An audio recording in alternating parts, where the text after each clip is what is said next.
At the First United Methodist Church in Titusville, Florida, the shelves are growing empty. What the hell? Well, we've been open, I think, about 15 minutes, and we've already served 12 families. DOTTY Everling and her husband are retired. They volunteer at the weekly food pantry. Yes, our Social Security check, I take a portion and he takes a portion of him. Then we go shop and spend all that money on food, shampoo, whatever the homeless needs out here or people that needs food. DOTTY says more and more often those asking for food are working families, barely making ends meet. Joined the Marine Corps in '08. I served 3.5 years and now I'm home.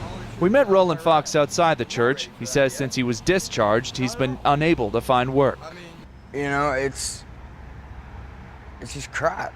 It's real rough because, you know, I have to go around and I have to, you know, beg people to let me clean their windows on their car, you know, to be able to make money to, you know, feed my kids and feed my old lady. Drive around Titusville and you'll see dozens of boarded up businesses. There are no more than 2 tenants inside Miracle City Shopping Mall. Ever since the federal government pulled the plug in the space shuttle program, people have either moved away, It's a little chemistry now, but it softens up. or had to reinvent themselves. I work harder here now than I ever did on the shuttle program. Richard Price worked as a space shuttle engineer for more than 20 years. The program ended, so he and his wife took their retirement and bought a business selling medical uniforms. And this is a big transition for me too. This is in 6 months in the store. I'm not making anywhere near as much as I was on the shuttle program. So we've had to really make some cutbacks in the kind of things that we do. In Florida, unemployment is hovering just under 10%. Republicans vying for the presidential primary in the Sunshine State lay most of the blame on Barack Obama. And then there's the housing crisis. In Lehigh Acres, Florida, 1 out of every 96 homes is in foreclosure, one of the highest rates in the nation. Not the house only, I lost everything. Cars, everything. This man moved his things into a rental property in Kissimmee. He had lost his home to a foreclosure.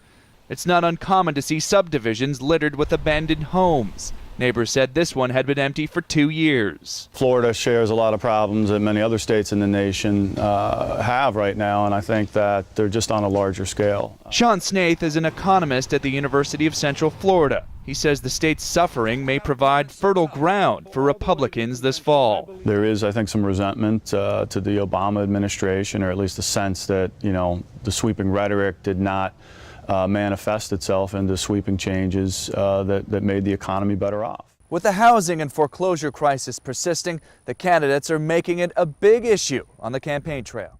Florida is one of the 2 or 3 most hard-hit states on foreclosures. Do you know 1/4 of all the foreclosures in America are in Florida?